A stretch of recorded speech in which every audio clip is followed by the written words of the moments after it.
2019년 6월 28일 오사카에서 열린 G20 정상회의에서 여러가지 의제들이 논의되었습니다. 오늘은 그 첫 번째로 디지털 경제에 대한 내용을 다뤄볼까 합니다. 인터넷을 통해 전 세계에 서비스를 제공하는 업체가 출현하면서 기존 과세 체계의 사각지대가 생기게 되었는데요. 핵심은 거대 IT 기업들이 각국에서 상당한 매출을 올리고 있음에도 불구하고 기존 세법의 사각지대를 이용하여 매출에 맞는 법인세 등을 납부하지 않고 있다는 불만이 여러 나라에서 나온 것입니다. 지금까지 구글, 페이스북, 아마존, 애플 등 글로벌 공룡 IT 기업이 어떻게 세금을 처리하고 있었던 것일까요? 이에 대한 내용을 좀 더 자세히 알아보겠습니다. 구독과 좋아요, 알림 설정도 부탁드립니다.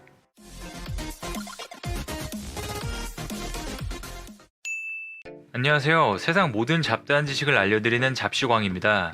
미국, 일본 등 주요국에선 구글, 페이스북, 아마존, 애플 등 거대 IT 기업들과 스타벅스 같은 다국적 기업의 세금 부담이 너무 적다는 인식이 예전부터 확산되어 왔습니다. 100년 전 산업화 시대에 갖춰진 국제 과세 규칙이 본사나 공장 등 물리적 거점 기준으로 한 이익 바탕으로 세액을 산정하고 있기 때문인데요.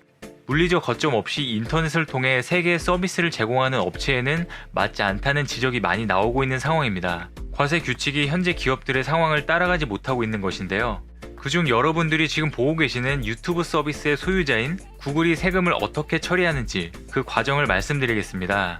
구글은 엄청나게 많은 서비스들이 있습니다. 그중 하나를 예로 들면 구글은 작년에만 한국에서 구글 플레이 앱 판매로 5조 4천억 원가량의 매출을 올렸다고 조사되고 있습니다.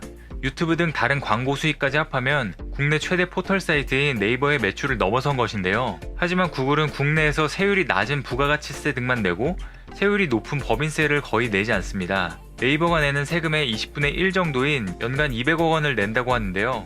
매출에 비하면 굉장히 적은 세금을 내고 있는 것 같습니다. 그리고 한국에서 발생하는 매출은 아시아 본사가 있는 싱가포르 매출로 잡힌다는 이유로 정확한 공개조차 하고 있지 않은 상황입니다. 구글의 한국 실적이 비공개인 것은 구글 코리아가 유한회사로 등록돼 있기 때문입니다. 유한회사는 1인 이상의 사원이 설립해 출자액만큼 법적 책임을 지는 사업체로 소규모 벤처기업에 적합한 형태로 분류되는 회사입니다. 그런데 주식회사만 외부 감사를 받도록 한 현행 법률에 따라 유한회사는 매출이나 세금을 공시할 의무가 없기 때문에 외국계 기업들이 굉장히 선호하고 있는데요.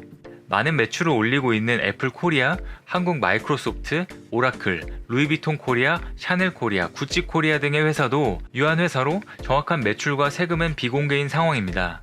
구글은 어떻게 한국에서 법인세를 내고 있지 않을까요? 구글은 더블 아이리쉬 위더 더치 샌드위치라는 방법으로 세금을 처리하고 있습니다. 이 방법에 대해 조금 더 자세하게 설명할 것인데 혹시나 이미 알고 계신 분들은 여기로 스킵해서 넘어가셔도 될 것 같습니다. 이 방법은 애플에서 1980년대에 창안하고 여러 미국의 IT 기업에서 사용한 절세 방법입니다. 이 방법이 무엇이냐면 2개의 아일랜드 법인, 1개의 네덜란드 법인, 그리고 버뮤다나 버진 아일랜드와 같은 법인세가 없는 국가의 법인, 이렇게 총 4개의 법인으로 세금을 처리하는 방법인데요. 2개의 아일랜드 법인에 여러가지 것들이 끼어 있어 샌드위치 같다고 해서 붙여진 이름입니다. 꽤나 복잡한 방법이라서 한번 설명으로는 이해가 잘 되시지 않을 수도 있는데요. 일단 세금이 아예 없는 조세 회피 지역인 버뮤다의 페이퍼 컴퍼니를 세웁니다. 세금이 아예 없으면 버뮤다에 있는 자회사에 구글의 이익을 모두 몰아주면 세금을 내지 않는 것이냐 라고 생각하신다면 그것은 아닙니다. 미국에는 조세 피난처 대응 세법이라는 게 있어서 조세 회피 지역에서 본사의 로열티 수수를 대행하는 경우에는 세금 회피 목적으로 간주하고 미국 본사에 세금을 부과해버릴 수가 있다고 하는데요. 그래서 구글은 조금 더 복잡한 방법을 사용합니다. 쉽게 설명하기 위해 회사 명칭은 간단하게 표기하겠습니다. 구글은 버뮤다에 구글 버뮤다라는 페이퍼 컴퍼니를 세우고 구글 버뮤다는 아일랜드에 구글 아일랜드 1이라는 자회사를 세웁니다. 그리고 구글 아일랜드 1은 다시 구글 아일랜드 2라는 회사를 세웁니다.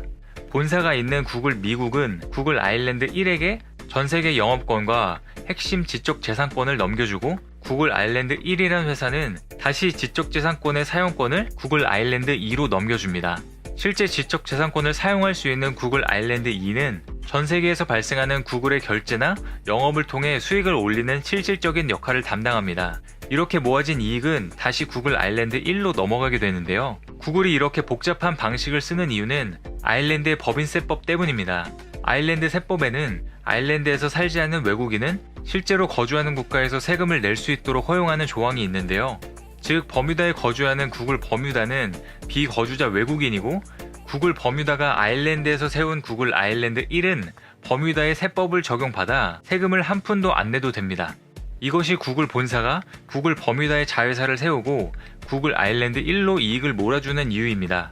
그런데 로열티를 관리하고 전 세계 시장에서 실질적인 수익을 거둬들이는 것은 구글 아일랜드 2입니다. 원래는 구글 아일랜드 2에서 구글 아일랜드 1로 수익을 보내야 하는데 아일랜드의 세법에 따라 20%의 세금을 떼야 하는데요. 그런데 구글은 네덜란드에 구글 네덜란드라는 페이퍼 컴퍼니를 샌드위치로 끼워 넣으면서 중간에서 송금하는 역할을 하는 회사를 만듭니다. 즉 구글 아일랜드 2에서 모든 돈을 구글 네덜란드로 보내고 구글 네덜란드가 다시 구글 아일랜드 1로 송금하는 방식입니다. 이렇게 하는 이유는 아일랜드와 네덜란드는 조세 협약을 맺고 있어서 자회사에서 송금받는 수수료는 떼지 않는다는 조항이 있기 때문입니다. 구글은 실제로 구글 아일랜드 2에서 발생한 이익에 대해서만 아일랜드의 법인세 12.5% 정도만 세금으로 내게 되는데요. 아일랜드는 법인세가 가장 낮은 나라 중에 하나로 여러 글로벌 기업들이 조세 회피처로 많이 이용하고 있는 국가이기도 합니다. 만약 미국에 있는 구글 본사에서 지적재산권 로열티를 받았다면 가장 높은 법인세를 자랑하는 미국의 세법상 35% 정도의 법인세를 내야 합니다. 구글은 이러한 과정으로 20% 이상의 세금을 절감한 것입니다. 유럽에서는 방금 말씀드린 구글 아일랜드 2가 그 역할을 하지만 아시아권에서는 구글 싱가폴이 결제나 판매하는 역할을 하게 되는데요. 구글 플레이에서 인앱 결제를 하면 뜨는 영수 중에 구글 아시아 퍼시픽이 뜨는 것을 보신 분들도 있으실 겁니다. 구글을 포함하여 다국적 기업들이 이러한 방식으로 절감하는 법인세가 전 세계적으로는 매년 1000억에서 2400억 달러에 달하는 것으로 추정되고 있는데요. 이러한 이유 때문에 예전부터 디지털세라는 별도의 조항을 만들어서 미국의 IT 기업들에게 제대로 세금을 거둬야 한다는 목소리가 나오고 있는 상황입니다. 구글, 애플 등에서는 이런 과정들이 전부 불법이 아니며 국제사회의 조세법을 정확히 따르면서 영리하게 움직인 것이라고 말하고 있습니다. 하지만 이번 G20에서 새로운 디지털 과세 기준을 만들기로 합의한 것인데요. 이번 G20에서는 국제사회의 이러한 불만에 따라 오사카 트랙을 창설하여 새로운 세수체계 확립을 위한 기본 방침을 정하고 내년에 최종 합의를 이룬다는 계획입니다. 각국 정상은 경제협력개발기구 OECD에서 디지털 과세 기준을 2020년 중 만들기로 합의했습니다. 거대 IT 기업들이 세금을 덜 내기 위해 법인세율이 낮은 조세 피난처 등에 본사를 두는 점을 고려해 새로운 부과 기준을 잡겠다는 것인데요. 이번 회의에서 전 세계 공통으로 적용할 최저 법인세율을 검토한다는 점까지 결정되었습니다. 세부적으로는 미국, 영국, 인도에서 제시한 3가지 방안이 있는데요. 미국 안은 브랜드 가치와 고객 리스트 등 무형 자산을 기준으로 하자는 의견이고, 영국 안은 이용자 수와 광고 계약 건수 등을 과세 표준으로 잡자고 얘기하고 있으며, 인도 안은 정기적인 매출을 기준점으로 하자는 방안입니다. 대부분 거대 IT 기업들이 미국 회사들이라서 그동안 미국 정부에서 반대해 왔었는데요. 다만 각국이 자체 과세를 추진하면서 일괄적인 기준을 마련한다면 글로벌 IT 기업에 더 유리할 것이라는 판단이 있어서 미국도 이번에 찬성 쪽 입장으로 돌아선 것으로 보입니다. 하지만 경제매체 포브스에 따르면 오사카 트랙의 디지털 과세는 여러 가지 문제점들이 있다고 분석했는데요.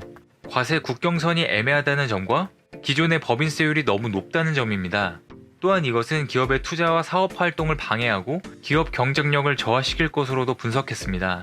그리고 디지털 경제 전체의 복잡함을 고려할 때 범위조차 정의하는 것이 어려울 것으로 내다봤습니다. 여러 외신들에서는 새로운 과세 체계가 실효성 있게 적용되려면 각국의 세법과 조세 관련 조약을 재검토해야 하는 만큼 실제 시행까지는 상당한 시간이 필요할 것이라는 의견들이 이어지고 있는데요. 새로운 과세 체계가 도입되면 IT 기업들 뿐만 아니라 자동차, 의류 등 다양한 업종의 기업들도 세금을 내는 곳이 본사 등 소재지에서 진출국으로 바뀔 가능성이 있다고도 전망했습니다. 만약 오사카 트랙이 빠르게 진전이 되어서 2020년에 세법이 바뀐다면 거대 IT 기업들도 그에 맞춰서 또 다른 세금 절세 방안을 찾을 것으로 예상되는데요. 언제 진행되던 간에 세법이 바뀐다면 전 세계에 큰 파장이 있을 것이고 특정 국가의 어떤 기업에게는 없던 과세가 불가피해지기 마련입니다. 현재 국가의 대표적 권한인 조세권이 흔들리고 있는 상황입니다. 이는 더 근본적으로 하나의 통합된 시장에 국가보다 힘이 세고 스마트한 글로벌 대기업들이 등장하는 현상을 어떻게 받아들이고 대처할지에 대한 논란이기도 합니다. 국내뿐만 아니라 전 세계적으로 굉장히 논란이 되는 세금 관련해서 앞으로 어떻게 진행될지 관심 있게 지켜봐야겠습니다. 시청해주셔서 감사합니다. 더 많은 잡다한식들이 궁금하시다면 구독과 좋아요를 눌러주시면 감사하겠습니다. 그리고 알림 설정도 해놓으시면 더 빠르게 만나보실 수 있습니다.